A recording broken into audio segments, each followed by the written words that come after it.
What made Lil Durk rise from Englewood's toughest corners to become the voice of resilience for a generation? He stared down hunger, heartbreak, and endless setbacks, yet each blow only made his spirit stronger. Through every raw verse and haunting melody, Durk forged hope from hardship and unity from loss. Hi hip-hop, are you ready to uncover the hidden details of Durk's unstoppable rise? Let's start. Durk grew up in Englewood, a place where life was hard every single day. His dad went to prison before he could even walk, so it was just him and his mom trying to get by. Some nights there was no food in the house, and he'd lie awake feeling that kind of hunger that won't let you sleep. Other days, he'd hear gunshots while walking down the block and have to duck for cover. You know that feeling when your heart pounds and you don't know if you'll make it through? Durk felt that all the time.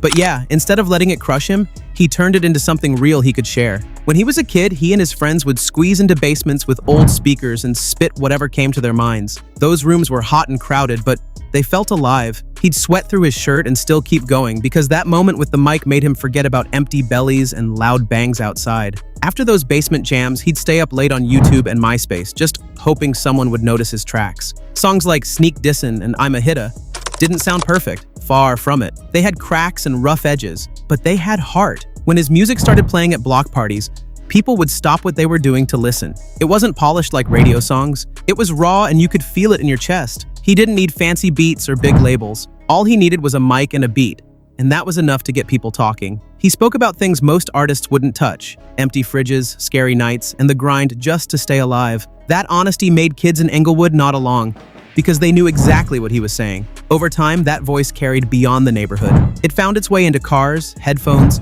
and eventually the whole city. But it never lost that feeling of struggle because Durk never forgot where he came from. Every word he laid down on a track was a piece of his life, messy, real, and full of heart. And yeah, that's why kids who've known hunger or fear felt like he was talking right to them. Durk didn't fit the mold of a typical student. He walked out of Paul Robeson High before he could don a cap and gown, thinking that the streets were teaching him more than any textbook ever could. Yeah, school had lessons, but nothing prepared him for the hunger he felt when there was no dinner on the table, or the pounding in his chest when sirens wailed nearby. He found something else to learn from: the beat of a drum, the hum of a bass line, and the power of words arranged just right. Music became his classroom, and every song was a lesson in survival. He grabbed every scrap of his life and turned it into lyrics. The hunger, the fear, the small wins, those moments when he sold a song or saw someone nod their head to a beat, made their way into his lines. When Sneak Dissin' hit the streets, it wasn't just another track. It was Durk handing a mirror to his neighborhood. Kids who never thought they'd hear their own stories on loudspeakers suddenly felt heard.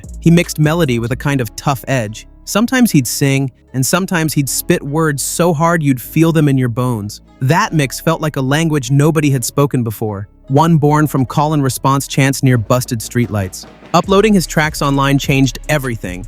He'd sit up late on a cracked phone screen, watching play counts climb and reading every comment, good or bad. Each play was like a nod from a stranger. You matter, keep going. When someone halfway across the country hit play, Durk felt his world widen. What started as a local buzz became a global whisper, and then a shout. Seeing those numbers rise gave him hope, and hope was something he hung on to tight. Music did more than fill empty hours. It pulled him out of a dark place, away from thoughts that could have eaten him alive. It gave him a weapon stronger than any gun or any hustle. Every beat he laid down pushed back against the idea that a kid from Englewood was stuck. He was showing the world that where you start doesn't decide where you end up. Poverty, violence, and closed doors were real, but so was his voice. And that voice had a reach no neighborhood boundaries could hold back. He kept experimenting, trying new flows, new hooks, new ways to mix singing and rapping. Some tracks flopped, some got a few plays, then vanished. But yeah, those failures taught him more than any success could. He learned which words hit hard, which melodies stuck, and how to bend his pain into something people could sing along to. Over time, his sound got sharper, his message clearer. Life's tough, but so are you. By feeding his soul through rhythms and rhymes, Durk found freedom. Freedom from doubt, fear, and the weight of every empty fridge he'd ever faced. His story wasn't just about making music, it was about finding a way out, grabbing onto a beat, and letting it carry him forward. And for everyone who felt trapped by their own struggles, he offered a simple reminder: your voice can break through. Just press play, speak your truth, and let the rhythm set you free. By the early 2010s, drill music was blowing up in Chicago. It wasn't glossy radio rap. It was raw beats and real talk about life on the roughest corners. Durk didn't just show up. he stepped up. In 2010, he started Only the Family, or OTF for short. This wasn't just a music crew, it was a crew of people who had each other's backs through thick and thin. King Von, Duty Low, and a handful of friends signed on, and they all believed that family meant loyalty first. Ride or die, no questions asked. Life felt like a constant grind, and their music reflected that. Durk dropped his first mixtape, Life Ain't No Joke, in 2011. It wasn't polished, but it was honest. He mixed hard-hitting beats with a voice that carried both pain and hope. Every track felt like a chapter in a book about street life. No filters, no sugarcoating. When he followed up with Signed to the Streets in 2013, the whole city heard him. Songs like L's Anthem hit different. The beat was heavy, the hooks were catchy, but the message was clear. Respect is earned, not given, and opportunities are for whoever reaches out and takes them. OTF wasn't just Durk's brand, it was a promise. In studio sessions, they pushed each other to do better. If one member hit a rough patch, legal trouble, losing someone close, or just feeling low, the rest stepped in. They shared beats, verses, and advice. When Duty Low spit a verse, Durk was right there to hype him up. When King Von wrote a hook, Durk made sure the city heard it. That kind of teamwork made OTF a force, not just in Chicago, but beyond. In 2013, Signed to the Streets caught Def Jam's attention. Durk got a deal with a major label, but he never chased polish over power. He kept his voice rough around the edges because that was what made drill music real. He made it clear that stepping into bigger studios didn't mean forgetting the places that raised him. Drill jumped from basements and block parties to online streams and radio spins, but it still felt like that same heartbeat from Englewood. Other artists saw how Durk blended melody with grit and started doing the same. They'd hum a tune 1 minute and then snap into a rapid-fire verse the next. That mix became the sound of Chicago drill, dark, catchy, and honest. Suddenly, kids everywhere were putting on OTF shirts and shouting out Durk's name. But the best part? Every OTF release reminded fans where it all came from. The beats still sounded like sirens in the distance. The lyrics still talked about struggle and survival. Through it all, Durk showed that you can break rules, break records, and still stay true to your people. He didn't just ride the drill wave, he helped build it, wave by wave, beat by beat, until the world had no choice but to listen. And yeah, that's what happens when you turn the hardest parts of life into your loudest music. Now it's time for Durk part of life in courts, cuffs, and then comebacks. The glare of flashbulbs and the hum of courtroom chatter couldn't stop Durk from pushing forward. Even as his name climbed charts, old troubles shadowed him. Back in 2011, when local fans first buzzed about his raw talent, an unseen weight landed on his shoulders, a weapons charge that sent him to jail for months. Those concrete walls felt like a dead end. Every sunrise behind steel bars reminded him of empty soundboards and silent studios. But yeah, he let that lockdown sharpen his focus. He ran through verses in his head, built mental playlists, and promised himself that freedom would mean new heights, not just a return to what he left behind. Years later, in 2019, Durk found himself under another legal microscope. Atlanta police picked him up for probation violations mixed with fresh gun allegations. Suddenly, headlines blasted his image as a cautionary tale, as if success meant he'd forgotten where he came from. His mugshot spread across screens, while gossip sites whispered that he was another rapper swallowed by the system. Yet every cuff that clicked onto his wrist only reminded him of the bars he wanted to drop in the booth. He refused to let those moments define him. Instead, he turned them into stepping stones. While out on bail, he dove headfirst into the studio. Hotel rooms became songwriting labs where he laid down hooks between calls with his lawyer. Instead of shutting down, he wrote his way out of doubt. That frenzy of beats and deadlines gave birth to Love Songs for the Streets 2. Don't let the title fool you. It wasn't about romance in the usual sense. It was about love for the hustle, love for the city that watched him rise and stumble, and love for every fan still hitting play. Tracks like That carried smooth melodies, but punched with raw honesty. You could hear the echo of court dates in his voice, but also the roar of crowds waiting on him to break free. When the album climbed to number 4 on the Billboard chart, it felt like vindication, not because Durk was chasing trophies, but because his spirit stayed unbroken. Every stream, every shout-out, every Billboard poster showed him that while he faced legal storms, his music had become a lifeline for listeners everywhere. They felt his tension, but they also felt his surge of hope. It was proof that even handcuffs and headlines couldn't hold down a heart set on winning. Durk didn't just survive those storms, he crafted them into soundtracks. Courtrooms became part of his story, each date another verse, not a defeat. He balanced studio time with legal battles, learning to switch from attorney jargon to rap bars in minutes. His team, his OTF family, watched him turn setbacks into songs, and they followed suit. When one of them faced trouble, they pulled up beats, shared beats, and wrote through the turbulence together. By weaving courtroom echoes into his music, Durk showed the world that setbacks can fuel comebacks. His story spoke to anyone who's ever felt trapped, locked down by doubt, by circumstances, or by mistakes. He proved that obstacles don't have to end your story. They can be the opening lines of your greatest chapter, as long as you keep writing and refuse to let anyone else hold the pen. Now the time came where Durk shattered the world. How? Let's see. From small studios in Chicago to world-famous stages, 2020 became the year Durk's name broke out of the Midwest and echoed everywhere. When Drake reached out to him for Laugh Now, Cry Later, it felt like a dream. The song climbed all the way to #2 on the Billboard Hot 100. And yeah, that was a big moment. Here was the kid who rapped about life in Englewood, now trading verses with one of the biggest stars on the planet. Suddenly, those late-night recording sessions and basement shows had a whole new meaning. Riding that wave, Durk dropped his album The Voice later that year. It landed at #3 on the Billboard 200, proving he wasn't just a guest on someone else's track, he was a star in his own right. The album mixed trap beats, smooth R&B hooks,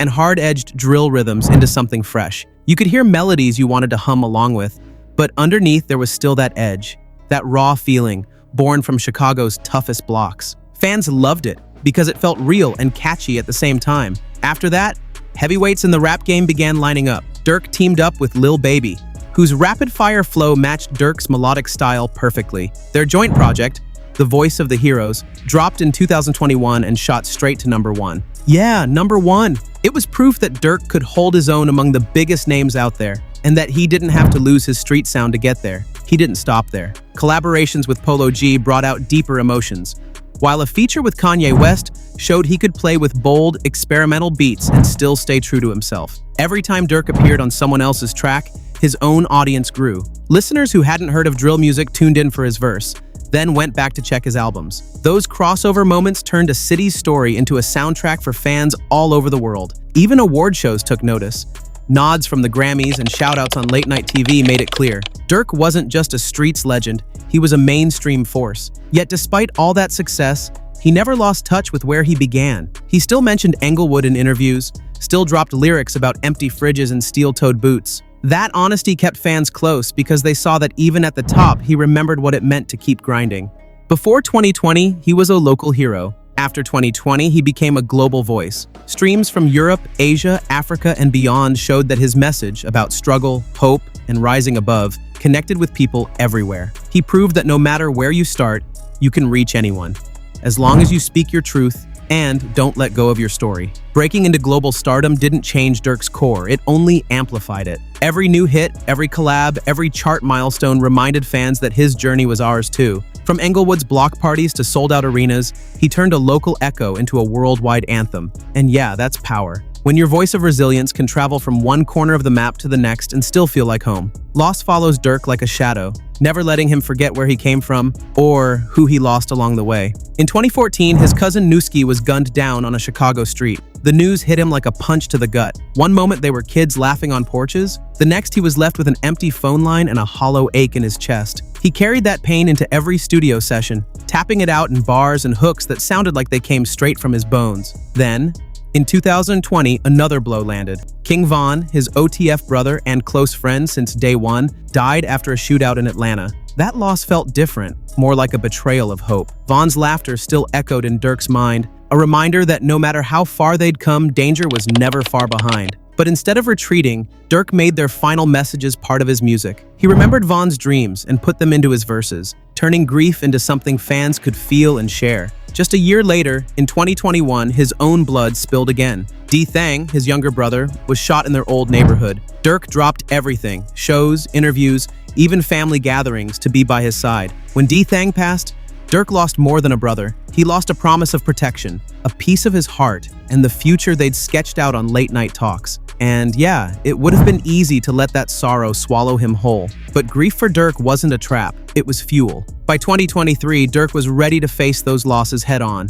He dropped Almost Healed, an album that felt more like therapy than a collection of songs. Each track dug into his wounds, but also showed new scars, proof he'd made it this far. Fans listened not just for the beats, but for the honesty. They heard him crying over his cousin, shouting through anger about his brothers, and whispering hope into melodies that felt like warm hugs in cold rooms. One song, All My Life, brought him to another level. Teaming up with J. Cole, he laid out every raw feeling: the emptiness when someone's phone stops ringing, the fear that the next report will bring more bad news, and the stubborn spark that refuses to die. When that track won a Grammy in 2024, it wasn't just a trophy for Durk, it was a badge for every listener who ever lost someone and kept going. The award announced to the world that pain could shine and that sorrow could sing. Durk never hides his tears behind slick production. He uses them as building blocks, weaving sadness into strength. When he rhymes about empty seats at family reunions or late-night calls that never come, it hits listeners deep. They see themselves in his grief. Maybe not in gun violence, but in divorce, illness, or any loss that leaves a heart hollow. His music doesn't pretend everything's okay. It says, "I know it hurts, but you're still here. You're still breathing." That approach changed the way fans connect with him. Concerts stopped being just parties.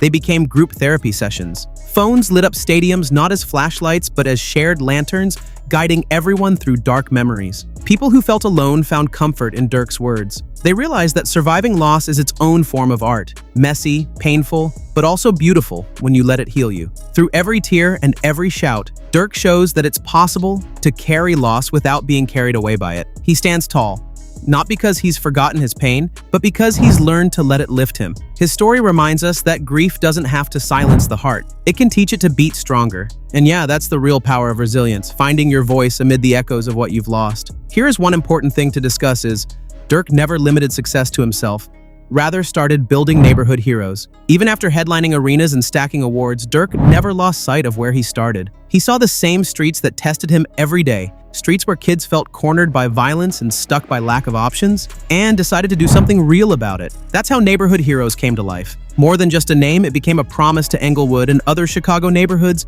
We see you, we care, and we're here to help you build a better path. Right away, neighborhood heroes set to work. Durk knew education could change futures, so he set up scholarships to Howard University. He remembered nights when college felt like a dream too far, so he made sure some of those dreams could come true.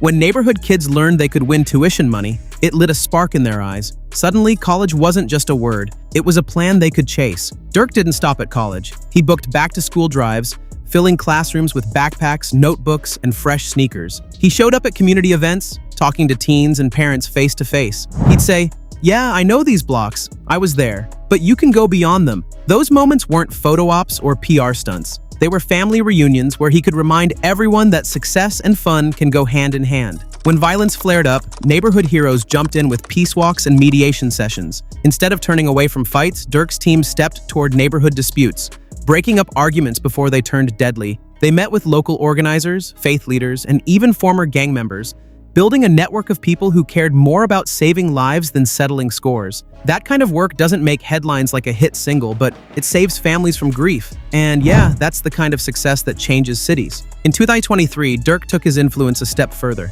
He wrote a six-figure check to support a mayoral candidate who backed community programs. He proved that his reach goes past microphones and stages. He could use his voice in city halls too. People noticed. They saw a rapper who didn't just talk about change, he funded it. It sent a message to politicians and power brokers. If you want real change, don't ignore the voices and wallets of people like Durk.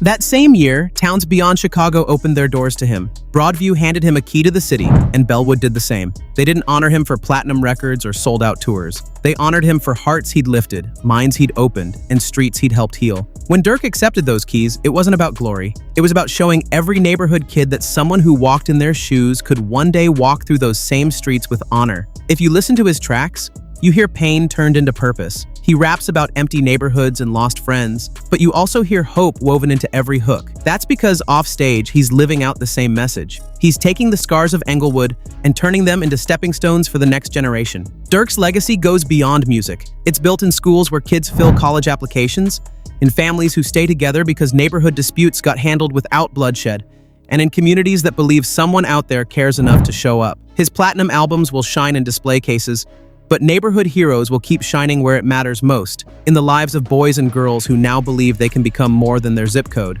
That's the real measure of success. Seeing the streets that tested you transform into streets that celebrate you. Lil Durk is just 32, but his impact already feels timeless. He's released 9 full-length albums, dropped mixtapes that lit up the streets, and appeared on hundreds of songs with other artists. What started in small Chicago clubs now fills major festivals, and every stage still carries a bit of Englewood's grit in his voice. His journey, hunger, hustle, heartbreak, hope, speaks to anyone who's ever felt like no one was listening. Think back to the days when he posted freestyles on MySpace, hoping somebody would press play. Those raw clips set the stage for mixtapes that made neighborhood block parties come alive. As drill music grew, Lil Durk's blend of melody and real talk showed a new path. He didn't just shout over booming beats, he sang about loneliness, loss, and getting through the darkest days. That honesty grabbed listeners by the heart and wouldn't let go. When he started landing on Billboard charts, people paid attention. But charts didn't shape his story, his life did. Each project added another chapter.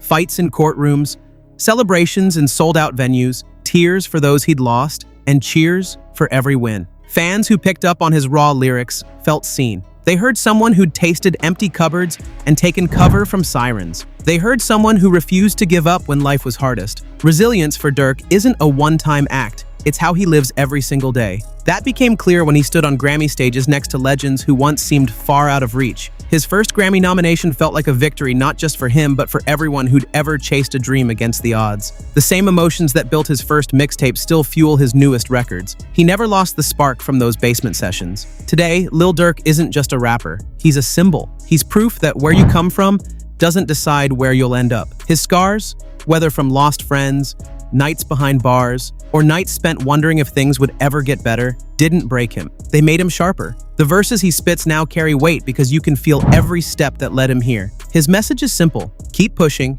stay real, and let your struggle shape your strength. That's why his legacy will outlast any trend. Newcomers will look at his story and know that hunger can turn into harmony and heartbreak can turn into hope. In the end, Lil Durk's life isn't just a collection of albums. It's living proof that true success comes when you fight for your voice and never let go. Lil Durk's journey from the hardest Chicago streets to stage's world shows real strength. He changed hunger into music, loss into lines, and pain into purpose. Which part of his story touched you most? Share in the comments. If you feel fired up by his rise, hit like, share with friends, and subscribe for more stories of people beating odds.